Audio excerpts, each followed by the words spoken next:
Well, friends and avid listeners, today is going to be a bit of a different podcast. And honestly, it was inspired by all of you.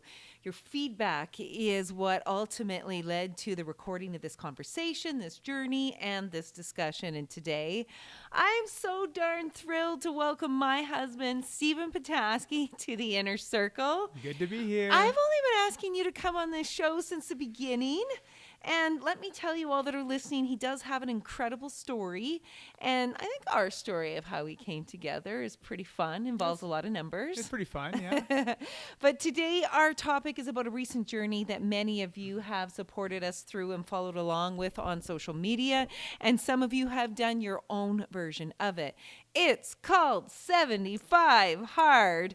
And let me point out before we really dig in, we are recording this podcast on the eve of Stephen's 40th birthday. So technically at this moment of our recording, 39 still. You are. Few more hours. And I zero in on that for a number of reasons. And before I dig into that, I need to welcome you officially to the Inner Circle, the love of my life, the creator and owner of the Luxus Group, the father of our two children, Kasia and Allegra, and of course, my inspiration and motivation behind doing 75 Hard. Stephen Petasky, happy early 40th birthday, honey. Thanks, babe. It is crazy to be on the other side of this, watching you for the last, year and a half. You've been recording podcasts for 2 years now. I know. And you have asked many times. I have said no every time Yes. to doing a podcast. But today's a conversation about the last 75 days. So I'm not ready to share the whole story quite yet, but You are ready. I'll get you there. I'll get him there. we'll start with this. Okay, so I want to stress something before we really dig into this is we're going to be talking about a lot of things here,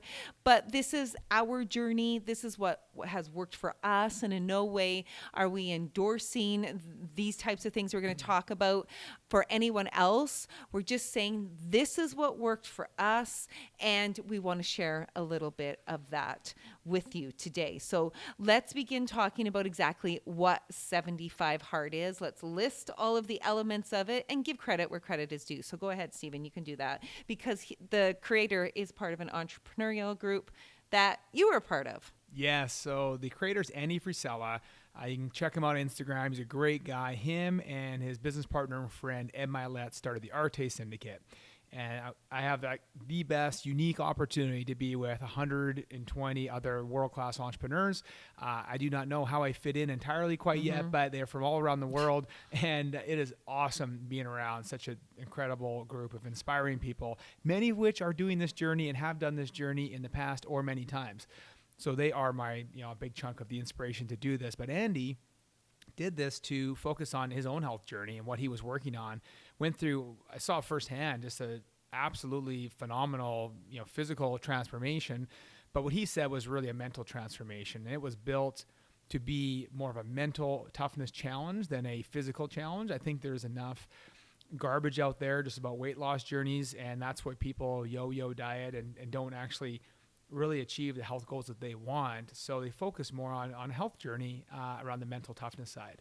And really the details of 75 Hard are all things that are ultimately good for us. So go through the list. Yeah, so 5 things. You will drink a gallon of water a day, read 10 pages of a personal or professional development book per day. You're going to be on a strict diet, and your diet is what your body needs. So you don't count calories. You do whatever you think you need. We've chose to cut gluten and anything from a box or a bag, and we did a lot of things ourselves. But strict diet, and so no desserts and no cheat meals, no fast food, and the biggest of that is no alcohol. So that's pretty big. And 2 workouts a day, 2 45-minute minimum workouts per day, but one of them has to be outside. And we will discuss that today. Being in a northern climate, that was pretty freaking hard. And the final thing is a progress pic. So you're taking a photo of yourself every single day for 75 days. And if you mess anything up, one thing, whatever it is, at any time, you start back at day 1. It's an honor system, and I know a lot of friends have had issues where they got sick or flight schedules or something, they've had to start over. Or listen to the books on like audiobooks, which is not allowed. You have to be reading every night. So all things that ultimately are good for you. That's the basis of it. You forget anything, you start over. Why was this so important to you to do for your 40th birthday? Well, first off, speaking of which, our friend Ashley in California, she was listening to audiobooks, and we've had other friends that had these one little issue of maybe they fell asleep with their daughter and all of a sudden they missed on day 37 or 55. All the respect in the world for the people who've done it over the past year, who started back from scratch. I just have to honor them and respect and say thank you. That has inspired us to do this right. So your question was? Why did you want to do something hard? So for 40, on my 39th birthday, I wanted to enter my 40s with doing something that really honored my mental and physical health. And I think at the time I was focused more on conditioning. Like I want to be in great shape and run an under 6-minute mile or do something that was I don't know, just I felt like optically would serve me, but really wasn't serving what I actually knew I wanted, which was an inner health journey. And that's like at a physical level, but to make my body, my system, and my mind all work better. And so that's been, so when I turned 40, the first 9 months of 39 weren't great health-wise. Ups and downs, couldn't quite figure out the right rhythm. So rolling into Jan 1st, made the commitment to do 75 hard. With the leap year, it was 75 days from Jan 1st to March 15th for 75 days. It was a totally meant to be, which is why we're doing it now. That's right. Okay. To honor part of who you really are, you've always loved tough things. Since the day I met you, you were my weekend warrior.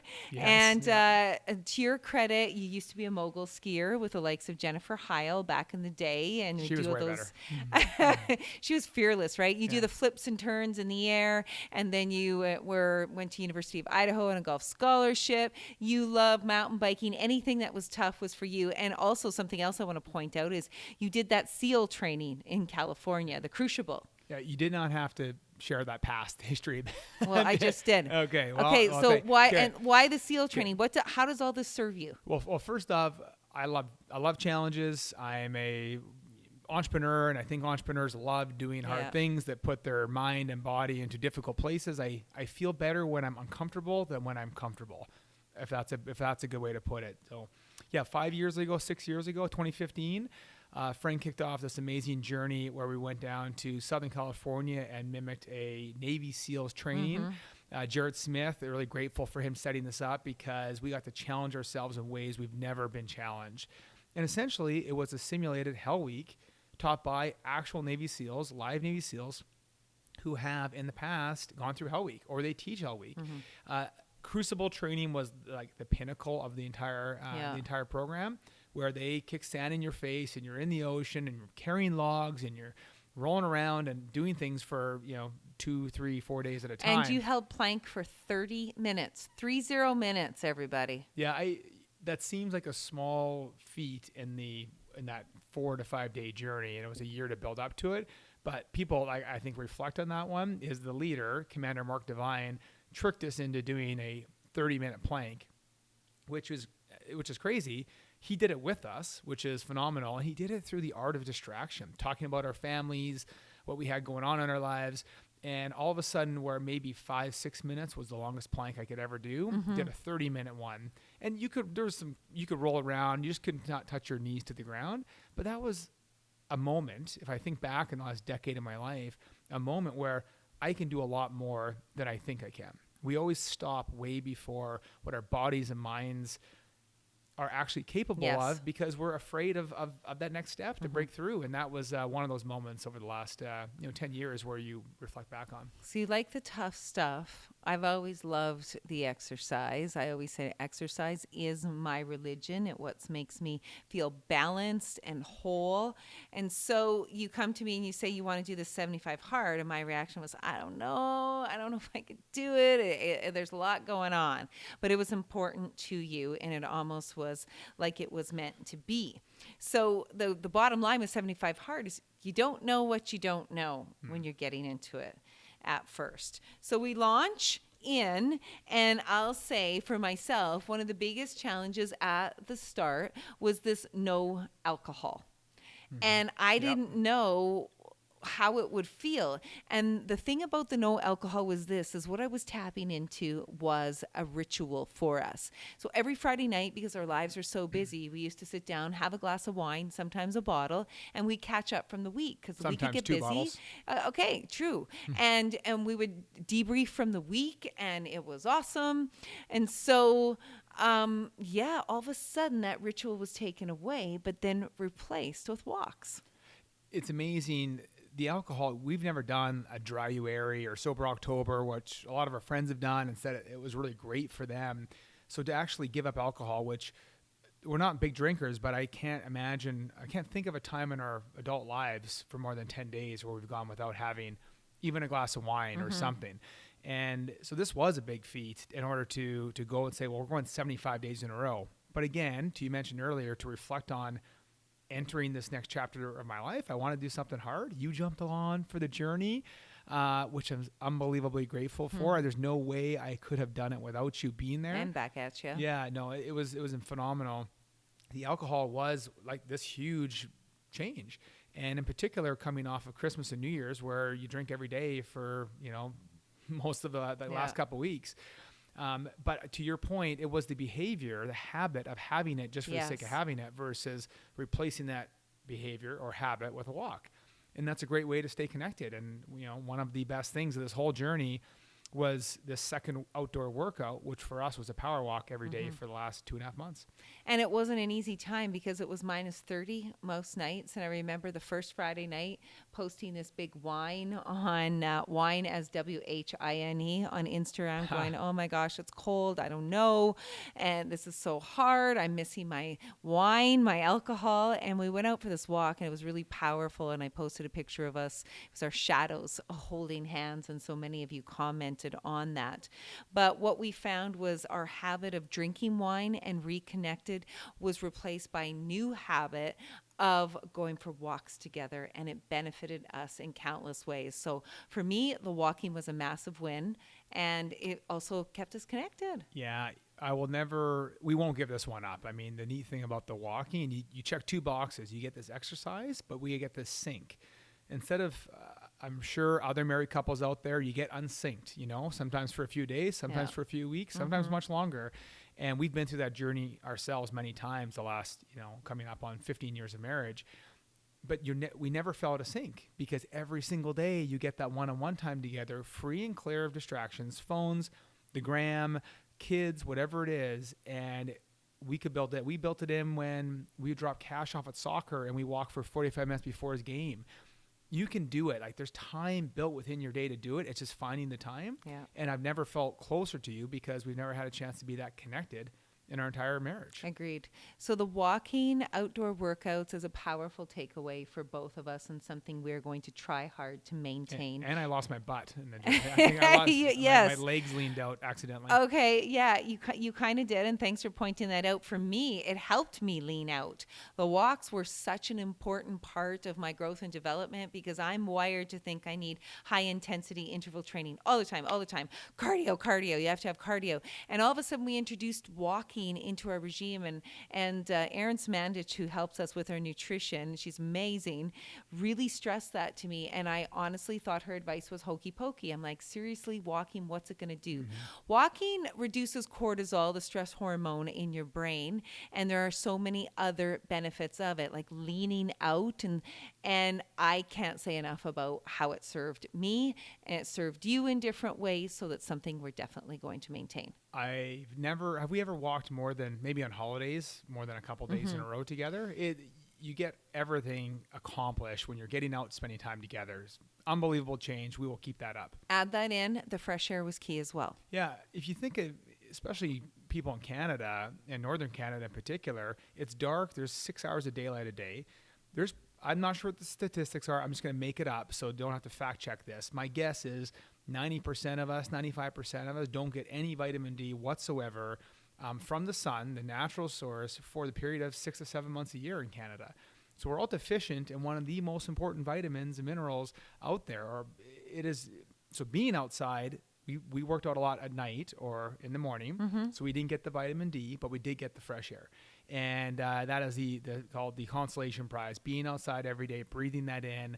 It absolutely, I can say unequivocally, helps you reduce that stress hormone, cortisol, unless you sleep better, recover better, and a chance to do it again and again and again. And then just think about it for all you listening. If you go to work in the morning, you're going from your house into your vehicle, drive to work, go back indoors, work indoors all day, go back to your house, stay indoors. You never get that fresh air. So Zero. getting that fresh air serves your body in countless ways.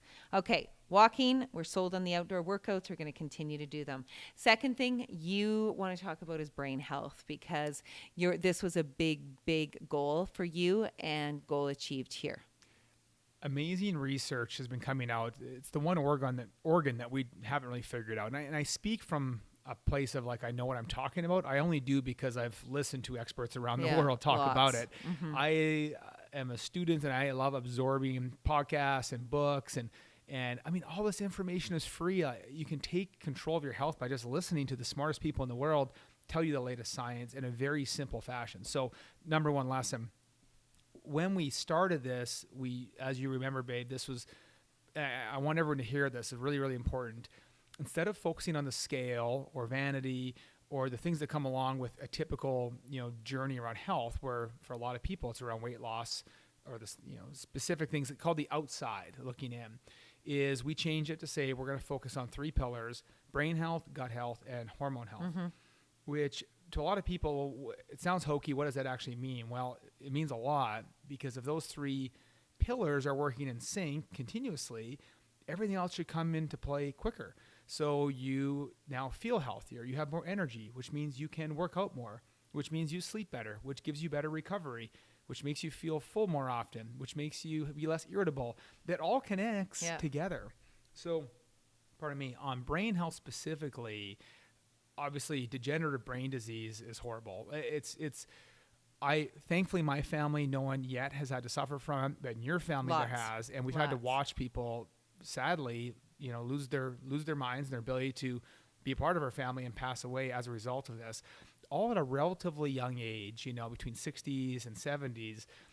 I want to live to be 100 and be healthy in my brain. So you got to address it now versus waiting down the road. So seeing what's going on with your family, seeing the science, it's all correctable. The majority of it's correctable. Some genetically have, things working against them, but you can control a tremendous amount of it. And that's what we did. And there's lots of different tactics. So tell me like the couple that resonates the most with you. Well, MCT oil, we worked into our coffee or into our shakes every single day. That was a big change. Yeah. MCT oil, which comes from coconut oil. So lots of tactics here, but it is not only it's great for your brain, your mind, it's a fuel for your brain.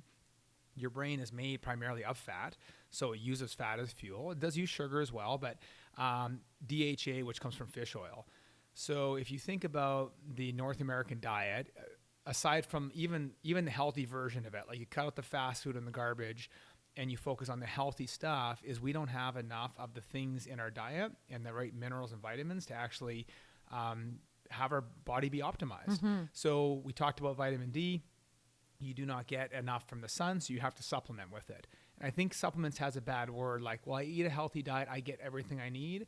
The reality is you don't, and we've learned through our journeys you don't. There's just certain things we can't eat enough in a diet to get the things your body needs. So vitamin D being a big one, magnesium, but specifically for your brain health is fish oil. Yeah. So because that's omega-3s, and we get enough omega-6, which comes from nuts and seeds and different things, but you need the DHA in the fish oil, because that's what's amazing for your brain. It gives you, it's an antioxidant. It gives you everything you need from a fuel to keep your brain healthy. And so we supplement that every day, especially if we're not eating fish.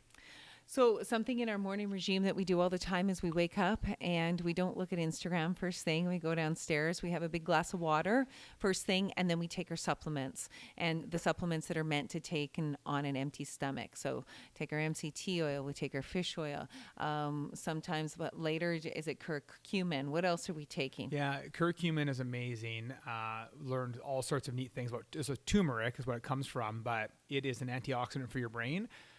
All these bad things going on in your body, you need antioxidants. It usually comes from stress. So one of the maybe most profound things I've learned and thought about over this is we are in a continuous state of perpetual stress now versus the way we used to be, call it hundreds of years ago, where you were either super stressed out because you're trying to survive, or you were very relaxed and you're recovering. Now it's this continuous bombardment between the stress of COVID-19 and the stress of our kids running around, the stress that comes from Instagram or whatever it may be. It's just not healthy for you. So you're constantly secreting the bad hormones, or not bad hormones, but too much of bad hormones like cortisol. It's fine in moderation, but when it's perpetual, you have inflammation in your brain, you need things that allows it to recover. So if you don't eat enough fish and you don't eat enough foods with magnesiums and you don't have turmeric in your diet, well, you're not giving your body the things it needs. Yeah. So we've learned specifically those things make a massive difference for your brain health. And I wish I could do a before and after shot of my brain and have it where you could see the difference, because I know I feel better. Yeah. And I know you feel better, more focused. And there has been a tremendous difference for both of us in our brain health, where we will say we've never felt more clear in our mind, getting up, feeling well rested, ready to tackle the day. I've never been more productive because I don't have that constant brain fog that maybe is associated with drinking the night before. So there's all these benefits. Something else that I'm going to let you talk about is the power of sleep, because you read a book that changed your life and our lives, actually. Yeah, you're right. The most important thing really on brain health is recovery. So the least expensive, as in it's free, thing you can do for your body is sleep. And for those who know me in my life, they know I love to sleep. I mean, people will be laughing. I can fall asleep at a dinner table like narcoleptic. And so I've never had a problem falling asleep, but never had a great job sleeping deeply, getting that like really incredible restful sleeps where you get a chance to recover to the next level. So your brain, again, new studies showing just that sleep is so profound. And it's not how long you sleep necessarily or how quick you fall asleep. Those are important, of course. It's how deep you sleep. So doing things to help promote a better sleep, such as, not doing things that are stressful the last 30 minutes before bed, taking the right supplements that help you sleep, like magnesium and different things like that. So, and then creating a sleep sanctuary that's dark, and TVs and Netflix streaming, and anyway, all of these things make a huge difference. And now we sleep less, but we have way more energy during the day. It's true. One of a couple of things I want to point out there is you've been instrumental in getting me off my phone minimum of 30 minutes before we go to bed. The blue light is horrible for us. I get angry. And the stimulation to our brain is terrible, because how many of you have been looking at Instagram like before you go to bed and you see something that's upsetting to you, and then your mind is racing all night and it does you no favors. So talk about that, the blue light stimulation, and also the importance of circadian rhythms. Yeah, so maybe I should rewind to say the book I read, and major shout out, Sean Stevenson, it's called Sleep Smarter. So probably be in the show notes. It's absolutely worth checking this book out. Changed my life a couple of years ago. I listened to a podcast with him and Ed Milet, and hearing the journey of sleep. And it really kind of gives you a chance to geek out on sleep, like really know the science behind how the brain works. Circadian rhythms is one of it. But Sean, if you ever do listen to this, I am super grateful, and you did change our lives, and I know many others. Circadian rhythm. So a 24-hour day is its own circadian rhythm. Our genetics are built around you sleep when it's dark, and when you're awake, it's light out. So people know that. What a lot of people don't know necessarily is that there's these many rhythms, 90 minutes at a time. Yeah. It's why in the middle of the afternoon you kind of feel this lull. Sometimes that's diet related, but it's generally around the circadian rhythm. At night, now 90 minutes is the average. People could be a little bit more or a little bit less. In our case, we're both pretty much bang on 90 minutes. I'm sure people who are listening, you wake up sometimes in the middle of the night and you have to go pee, or you shuffle in the bed. You will do that on the 90 minutes roughly. So what you want to do is, when you're done sleeping, call it 6 hours or 7.5 hours or somewhere, whatever your rhythm is, after you've had enough sleep, is to get up during that time. Don't allow the alarm, if you can prevent it, we've worked hard at this, is to not allow the alarm to have to give you that stress, like that immediate screaming at you. And we've had that for years, where the alarm goes off, you hit snooze, alarm goes off again, it's even louder. You're already stressed out by the time you get out of bed. Alternatively, sometimes you'll wake up and you feel super refreshed, and maybe you haven't slept as much. So you and I have had this challenge: how many days in a row can we wake up without an alarm? So now, instead of setting an alarm to say, hey, we need to be up at 6:45, we go to bed at an appropriate time that allows us to get up the hour before 6:45. Now, that said, we're usually up between 4 o'clock and 5:15 a.m. every day. Yep. So we set a backup alarm for called 5:15. But when we wake up, whatever time it is, in that time, we just get up. And that has been, and you feel so much better. So it's much crazy. better. So that's the bottom line on these circadian rhythms is if you happen to wake up naturally at around, let's say it's 5 o'clock, but your alarm isn't set to go off until 5:30, just get up. Get up at that point because if once you stand up, you're going to be alert and your mind and your brain is ready to go. If you fall back asleep and then wake up in the middle of a circadian rhythm, Yes. you're spent. You're exhausted all day. You're yawning and you're thinking to yourself, I don't get it. I slept for an extra half hour. It's because you're interrupting your circadian rhythm. So keep that in mind the next time you go to bed. You wake up and you're, oh, okay, I'm awake. Just get out of bed and you'll be amazed at the change. Huge change. So- and for you, babe, as you know, the phone is like my Oh, pet the worst. peeve. And even though I feel for people, I used to do it. I used to watch The Walking Dead before I fell asleep. Like probably the worst thing you could do is watch zombies eat each other right before bed. Like just terrible. And you would surf Instagram right before bed. But while it calms your mind enough to fall asleep, it just screws up your sleep. So anyhow, we both made mistakes. We both learned from it. But it's incredible now when you read, you drink some water, you have some selenium, which is another vitamin, which is a mineral that's been incredible. All those things promote like a really restorative sleep. And here is just one more little fun fact about the blue light. The blue light that's emitted from your phone blocks the production of melatonin, pardon me, when you're sleeping. Yes. Okay. Yeah. So another important thing to think about is cortisol. Again, all things you're learning on the journey. It's a stress hormone. So when you get a bit of stress in your life, it releases cortisol, and it gets you focused, gets you in the zone. It can be very good for you in the morning, when you're trying to get rolling for the day. But at night, it's the wrong thing you want. What you want to have is melatonin helps you sleep. So some people can get melatonin, from a sleep aid, which is fine. If I would suggest that it's fine if you really need a deep sleep, you need some extra sleep support. It's better than a synthetic drug, but the more you take of it, it has the risk of blocking your ability to produce it naturally. So blue light produces cortisol, which reduces your ability to produce melatonin. Bad. But doing things that can produce melatonin, such as, certain vitamins and minerals, a nice sleep routine, relaxing in bed before you fall asleep, those are what you need to go deep. And going deep with sleep, there's nothing better you can do in your life. If nothing else, focus on getting a good night's sleep. So we go on and on and on about sleep because it's been a monumental change during 75 Hard. I've never slept better, I've never slept deeper, and I've never felt more refreshed in the morning. So there's our selling point on sleep. The next thing I want to move on to is nutrition. And I want you to talk about the changes that you've experienced because you reset your set point. Now explain what that all means. So this part has been new for me as well, learning, and I always wondered. I have a couple of great friends that are lean and slim, and it appears they could eat whatever they want, and we've all seen people like that are super lean, but they just had a whole pizza. How come they didn't gain weight when someone else would look at a piece of pizza and gain weight? Yeah. And it's because it's a theory, but essentially it's been proven out more and more is that your body fights to be at a specific weight that you're pre-programmed to be at. And you could be pre-programmed because of genetics. It could also be because of lifestyle that you've had. So a really skinny person, as an example, is programmed. So they can crush a pizza. Their body knows to pump that through the body quickly and get rid of it. An overweight person may have the opposite, where they can eat lots and still be hungry because their body's promoting them to remain at that certain weight.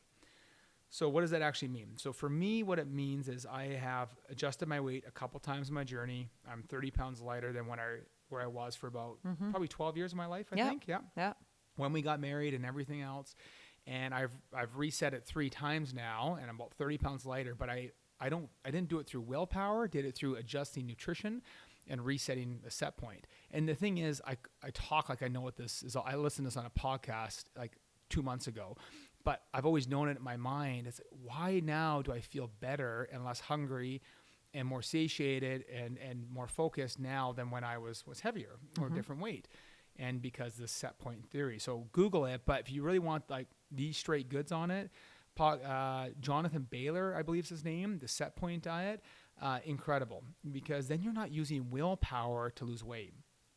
Anyone can lose weight by caloric restriction and running on a treadmill, 4 hours a day, but it sucks. Like, you can't do it every day. You waste all of your mental energy, fighting. And I did that. Like, you've done that. I mean, we both have done that, where you have a vacation coming up, and so you just like cut calories and you work out harder, and you can do that for a week or two. You can't do it for life. It's not healthy.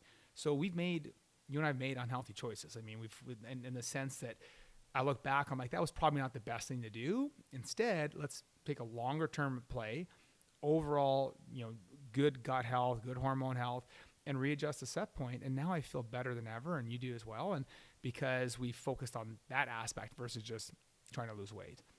During the 75 days, how many pounds did you lose? I'm going to ask. Well, I've only lost about 5, so it looks different, and a lot. You look completely different. I do and look. People have said that. I do look a little bit different. When you see it every day, you don't notice it as much, of course. But the body weight has shifted into a different state, which does feel better, and probably it changes the appearance. But I feel where I should be. This isn't a place I feel like I'm going to bounce back on or going to go back to something, simply because I do feel like I've adjusted the set point. Right. And it's this is so important for people to hear, because it can be easier and versus just cutting calories. I eat more now than I did. You see how much I eat. I eat like 6 meals a day, and I don't have a good metabolism naturally. I had to work very hard for it, but all because of just really smart people out there putting out free content on the internet and reading it. And that's where we got all this good intel comes from, free. So the nutrition changes, and I've implemented them too into my diet, is we do follow, not strictly, but kind of the premise of a ketogenic diet, where it's higher fats, but it's the good fats that you need. And that's from this MCT oils. We eat a lot of avocado. So that's kind of. Yeah. So the nutrition side, I'm not suggesting a keto diet is for you. And we're not full keto. No. We'll be honest. We're not. Higher fat, lower carbohydrate diet is generally saying that has a lot of health benefits. But we don't eat anything from a box. Nothing from a box, nothing from a bag, almost nothing with a label. It's pretty much whole foods. Yes. And we made that choice. Like, it was an intentional change. Yeah, exactly. And you can eat amazing things. You don't need the things with the brands on them to get it done. So anyhow, one really critical aspect I've realized and learned is, as mentioned earlier, we do not get in a North American diet the right micronutrients. Yes. So I'll give an example. Macronutrients are basically your fats, carbohydrates, and proteins. So essentially 3 categories, and you can consider a 4th category of fibers. Even though there's no calories in fibers, they're critically important for your gut health. We'll come back to that. So what I've learned is that, okay, macronutrients, you can technically get your macronutrients with bacon and hash browns in the morning. You'll get carbohydrates and you'll get protein and fat, but it obviously does not serve your body. So your macros need to come in a form that serve you well, which means you need the right micronutrients. This, for me, has been one of the biggest learnings, is what are all the micronutrients, which is primarily vitamins and minerals, that your body needs to thrive. And you mentioned earlier, babe, about using supplements and various things. These aren't supplements to gain muscle. They're supplements that replace things we don't get in the diet. So green smoothies and vitamin D and the fish oils and the MCTs, seleniums, magnesiums. It sounds like a lot of work, but it's not. You can build them into your diet, dump them into a shake. If you do nothing else in a day, one thing is going to be a habit for life now is, in the event, no matter what during the day, take something green, get your micronutrients in during the day. Even if you eat poorly the rest of the day, is every single day we get our micronutrients. And how much better do you feel? Yeah, like a million times better. Better focus, more energy. Yeah, so nutrition is all built into that. Yeah. And yeah, it's a huge change. And we've been really dedicated to that, and just really mindful of, we're doing something good for our body. And when your body screams sugar, there are other ways to deal with it, because sugar is something else that I thought, well, I'm going to cut it out of my diet, because I was eating way too much of it. And so, like, one example is, there wouldn't be a day I would ever go without like a Tim Hortons, and my kids know exactly what I'd order: 3 milk, 1 sweetener. I cut that all out. out. Now I put MCT oil in my coffee because it's a way better choice for my body. So looking at changes that you can make, and that those were what we were mindful of going into 75 hard. If we're going to change our nutrition and eat a really clean diet, what does that look like? And we planned it out in advance, and it served us well. And probably the most cool thing of all of it is friend Amy Leeden. She has this saying for kids, behaviors are not taught, they're caught. So I think of a profound impact and change. Just forget you and I, where we've seen good changes, is our kids. It's crazy. I think our kids honestly know more about macronutrients than most. And maybe that's geeky. I don't know. I don't care. They make omelets with avocado and they cut up their like Brussels sprouts and broccoli, but they watch us do it. They watch us do it, and we all kind of, our bodies crave it now. Allie had cereal for the first time in 2 months the other day, and her gut hurt, and she's like, it was from the cereal. I'm not going to have that. I'm going to go back to eggs and broccoli. And yeah, that's real special for us. Like that, I feel like forget everything else. That is a win. Nice growth and a nice payoff from the actions that we were doing. Agreed. A big area of development for me, something else I want to talk about is gut health. And I have battled my gut health for years and years, and I was always suffering from a bloat. Gluten and I are not friends. We've never been friends. I'm not celiac, but I'm just gluten intolerant. And anytime I have anything with gluten in it, I react horribly and like violently. It's like almost acid in my gut. I used to take heartburn medication. So I've really been taking probiotics, prebiotics, and changed what I'm putting in my gut to make sure that it's serving me well. And the difference in my body has been phenomenal. Gut health for me is way worse. I don't know, worse than you, but you remember the way I was. Yes. I had, and it's TMI to get in the details of it, but basically, they need to know his plumbing didn't work. It never did really work. And you went through this cleanse a number of years ago. You lost like 20 pounds, but it puts you on the path to wellness. Yeah, that was maybe too much information, but thanks for going there. Well, okay. Well, anyway. We were talking around it, so we might as well just dive right in. Fine. Okay. We're being vulnerable today. So, yes, things weren't working properly, and I just addressed it a different way. And a healthy way, and it absolutely serves me now. But when you look at gut health and all the connections to your body, and a lot of your hunger cravings, they say, come from your gut, not your brain now. Yeah. So now we take, again, you mentioned prebiotics, probiotics. So what are the difference? So probiotics are the gut bacteria. Prebiotics is what they feed on. What we found is, I think anyway, we didn't have enough prebiotics in our system, which comes from healthy fibers and various things. So you take a probiotic pill, but you pretty much goes through you because you don't actually have the prebiotics in your system. So we have a lot more fiber and healthy fibers in our diet, and that for you, like huge difference for you. Like major kudos again. We're talking like real stuff here, gut health. It seems I didn't think I'd ever be sharing this on a podcast, but I feel like I'd be holding back or remiss by not saying the impact it's had on my life and your life, by treating it with the respect it needs in order to function your body properly. And it's incredible. So you can get probiotics from things like sauerkraut and red cabbage and kimchi and a lot of things that a lot of people don't like to eat. So you can't take the pills, but prebiotics comes from all sorts of fibers, which you get anywhere, either in a supplement form or just lots of amazing, good vegetables. And full disclosure from me is I used to take all sorts of supplements just to get the plumbing working. And during 75 hard, I got off of everything. I said, that's it. If I'm eating this clean of a diet and putting the proper nutrition in my body that's targeted towards gut health, I shouldn't need all these extras.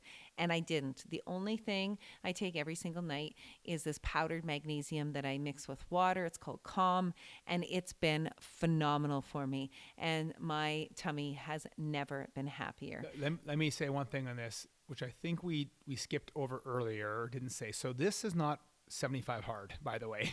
75 hard for us was the vehicle for us to get really focused on health. Yep. This is all our own thing. We're giving you the success stories. We have 10 failures for every success story. It's super important people hear and know. We could talk about all those as well. And trust me, there's been plenty where we've fallen down and feel like a failure and feel like what we're doing doesn't make sense, doesn't work, our body's not responding to it. So we're just getting right into the successful aspects. But full disclosure, this is not 75 hard. This is just built within the overall health journey we've been on. Well, so many people are asking, well, what else did you do? And how did you Yeah, yeah. accomplish this? And what about that? So we wanted to share those details Much with of you. this comes from Instagram, people asking us the feedback. So we're happy to share. And the final thing I want to dig into is hormone health. Friends, I have battled low thyroid for most of my life. I've been on a synthetic version of a thyroid help. It's called Synthroid for some 15 years. And during 75 Hard, I made the decision to get off it and to try something different. And it was scary because I felt like my body was reliant on it. So I went on to a desiccated thyroid, which is essentially a natural thyroid. And I think it's fair to say that the change has been pretty phenomenal. I have more energy. I feel better, great focus. I just feel more like me. Well, you know, two things. You got off of a heartburn medication, which you had to take every day, and you changed your diet to get that in a natural way, which was incredible. And then this Synthroid on for 15 years to go on to a natural, like basically cold turkey, which I still think is amazing. I commend you for doing it, having the courage to actually do it, because it must have been scary. I can only imagine. But I can say by seeing it firsthand, you're a different person in terms of like your body, your mental health, everything that goes along with, because you took it super seriously. You went after it, you learned about it, you owned the research, and you made a big decision. And I'm proud of you. Like that's a huge thing. Thank you. It was scary at the time because, I had all the classic symptoms of low thyroid, which is, easy weight gain and dry skin and hair not growing and always having cold hands and cold feet. And Synthroid regulated that for many, many years, but I didn't like that synthetic version. So what I've also noticed is that my hair, for the first time in my life, is actually growing. It never used to grow, and I couldn't, figure out why. My skin is better. I'm sleeping better. All of those things. I think it's all thyroid hormone health that I finally got that in balance. You do. So, and I think particularly from a man watching a woman. So the guys who are listening, you got to support your partner on this journey. It is for women have similar hormones, but they are completely different, and just how their journey cycles is completely different. Got to be there to help on figuring out what the balance is. And you were for me in so many ways. I find the research interesting, I know. And it's so that hormone health is like can solve everything else by just spending time researching and doing research it. Talk to your doctor. There are options. I used to question whether there was, and I found them. Was it scary? Yes, but not scary enough not to do it. So the things that we're going to keep going on are walks. Got to keep that going for sure.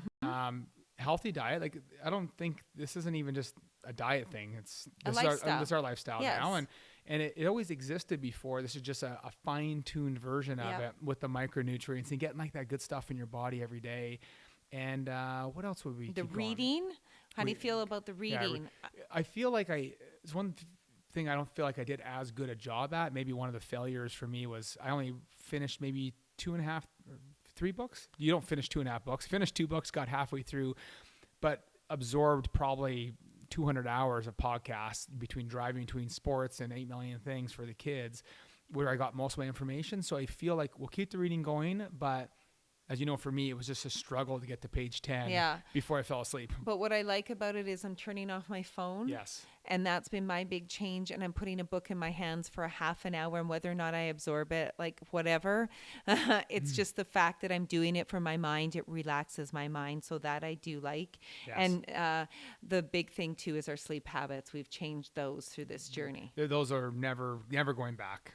The water, we've always drank water, so that wasn't a big change for us. And now comes the big question everybody asks us is about the alcohol. We're not giving up alcohol forever. Tomorrow night we'll probably need a lot less to get a buzz, so I'm sure we'll be cheap drunks tomorrow. But I still love it. You know what? At least I think I do. I'll find out tomorrow. But I think it's a social thing. It's a relaxing thing. Just more intentional when you have it to not go into excess. or take alcohol to excess candies or whatever. So I'm excited to shake a margarita tomorrow. It's I gonna be know, special. and you make the best skinny marg in the whole world. Love But that's what I was going to say about the alcohols. We're not huge drinkers, but now we have a new routine on Friday nights. Instead of always sitting down for that bottle of wine, we'll go out for a walk, and maybe that's the new routine. It doesn't always have to be wine. I'm just going to be more mindful of what I drink and when I drink and how much. So if I'm emceeing an event and I wrap up at like 9:30 or 10, I don't need to have a glass of wine before I go home to bed. Yeah. It's like, well, it's already 10 o'clock. I'm good because I never drink when I'm emceeing. Yes. So being mindful and, thinking, why am I having this glass of alcohol? Because before it was like, admittedly, the numbing effect. Well, there's other ways to just bring the hormones down or the stress down and go for a walk. So, and the Yes. other thing we need to talk about is the 2 workouts a day are a lot. And although we're going to keep up the walking, I mean, it's hard. Your body needs to recover. Yes. You have to. James Lawrence, you did a podcast with him. So he did the 50 Ironmans, 50 states, 50 days. Super cool dude. And he actually inspired Andy to get on, help him with his journey, where Andy had the formula then to do 75 hard. But James said to us, spending some time with him, was no matter what you're doing, and again, he's one of the most incredible athletes out there, is you still need a day off recovery every single week. So I am thrilled to not do anything on Monday, and just actually take a physical break. Maybe we'll do a shorter walk, 15 minutes, who knows, because you need that physical break. Because I find by the end of the week, we're spent. Yeah, like what do we do in a week? What's our program? So on Monday, we do Pilates together. On Tuesday, we're with our personal trainer. On Wednesday, we do Orange Theory. On Thursday, personal trainer. Friday is Orange Theory. And then every single night we were walking, and our bodies were so tired and so sore that 2 workouts a day is too much. And then Saturday, Sunday, we just started walking because it's like we need to have that break for our bodies. So that's too much. It's pretty cool to see. We know our bodies can do it when you're intentional about recovery. Like, to do it for 75 days, I think it's pretty phenomenal and pretty neat, but it's not sustainable forever. And so it's making some like thoughtful changes on how you approach fitness in your life and make sure you're getting the right things in. It's variable. You're getting strength training, getting some cardio in. Like, a lot of people just go all in on cardio, and that's actually not good for your hormones and not good for necessarily weight loss and what you need. You need to kind of mix it up. Seek a trainer, like a professional that can help. I mean, that's a lot of the internet can find you stuff, but there's a lot of BS out there. Try to find the person that can help you.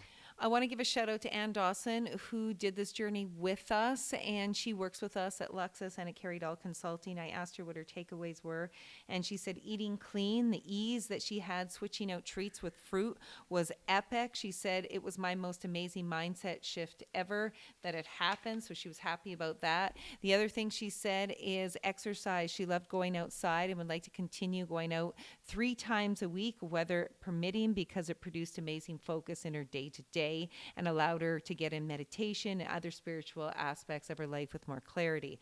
Her failures were her reading. She said she's going to cut back to 3 to 4 times a week. And exercise, she says she doesn't ever want to go outside in -30 and -40 degrees Celsius and walk, and I can't really blame her. My big failure was I wanted to journal every day, and I talked about that at the beginning, and I did it a few days, and then I just fell right off. So that's an epic fail for me. It's something I've wanted to do all my life, and it's still on my list of things to do. So I got to get better at that. Yeah. What about you? Your epic failure, you. Well, there's lots of room for improvement. Yeah, there. well, maybe you can work on the journaling, but yeah, and shout out. I mean, to have your, our colleague and assistant do this with us. I mean, she did very quietly, did not brag about it. So a bit of a shout out, but she killed it. She looks phenomenal. And just super grateful that had her a part of it. And a few shout outs. I can't go through the names. I have 20 people who are doing this around the world at the same time as us. And we tag each other on Instagram and have constantly been a support when days we feel like we want to quit or give up or looking for an excuse to. And there's lots of excuses, like getting COVID and run out of time or -40 or whatever it is. You'll find reasons to give up, but you need to find more reasons to keep doing it. And I could just give kudos and thanks to all the people, and you know who you are, the support of Carrie and I in this. We are filled with gratitude. It's the people that are in your Artai Syndicate group that have been by you through this journey, and also all the people on Instagram. You have no idea the impact that your messages had on tough days, that when you came through and you said, you got this, you can do it, I believe in you, goes a long way. So I want to send some love and gratitude your way for supporting us along that journey. Overall, I will say I'm really happy that we did it, and the biggest takeaway is to do it together. I couldn't have done this by myself. You need a support system in this. You need a system. You need a person. It could be a friend. Amazing if you do it with your spouse. But you can do 75 days if you want. You can do 120 days, or you can do 12 days, 7 days. Like, just pick something, make a promise yourself, keep that promise. That is probably the most important thing, because even if you commit to doing something for a day, you do it the entire day, you will feel better and you'll feel more confident, and you're willing to do more the next day. And so we've built a lot of confidence on this journey through failure. Like, we've screwed up many times on this journey and others. We got through this journey, but we had tough parts of it. But definitely, if you're going to do something, do it with someone if you can, because it's great to hold each other accountable, and use it as a vehicle to learn about your health. I cannot accentuate enough that there's so much amazing stuff out there. Again, I mentioned Sean Stevenson, the Model Health Show. So many amazing experts on there, whether female health, male health, fitness health, nutritional health. That is a great resource if you're a consumer podcast, if you want to get intel that's relevant to you. That was the biggest help for me personally. And I recommend people just taking health seriously on your own journey, your own timeline, but take it seriously and use the tools that are free out there for you to use. Overall, if you're thinking about doing it, go into it with your eyes wide open. And the biggest overall challenge, and Stephen and I will agree on this for anyone who lives a busy life like we do with kids and activities and work and whatnot, is it's hard to get it all done in a day. So you have to plan, you have to be organized, because it is challenging to get those outdoor workouts, indoor workouts, eating clean, and all of that. That was difficult, but we conquered that, and I'm grateful that we did. Yeah, let me add on that. Probably the biggest change. A lot of friends come up, well, how can you possibly do that with work? And work for us is crazy. Like, it's insanely busy every single day. We are a very hardworking family, but we've moved the needle more in our careers in the last 75 days that I can think of in my entire career, because you have to focus. So even though we have these extra things, you are hyper organized every single day with using these tactics, that you actually get more done in a day, more present with my staff. And I feel like I'm becoming a better leader, taking time. And again, through failure, you learn, and it's learnings. And I'm just grateful that team's been there for me on this journey. The entire Luxus team, shout out to all of you. I love you all. And I'm glad, I'm just grateful you have been along for the ride. It's amazing the change that we have gone through mentally and physically in the 75 days. We were prepared for it. We talked about it for many months leading up to it, and looked at the changes that we could make. And when you go into it with that mindset, there's so much that you can achieve. So much. On the basis of 75 hard, it's all good things for us. But overall, the experience has been a really positive one. And I'm so grateful to you, Stephen, for suggesting this and saying, let's do something hard together, because I feel like you're going into your 40th year. I don't think you've ever looked better. So thank you. Well, I can say the same about you. You've been fit forever, but it's I am grateful for you to do it with me. I say with me, to do it together. I mean, it's been phenomenal. I can't thank you enough. I mean, a lot of days, both of us were not up to the challenge, but together we were, which was amazing. And as far as, you know what? Just thank you. Filled with gratitude.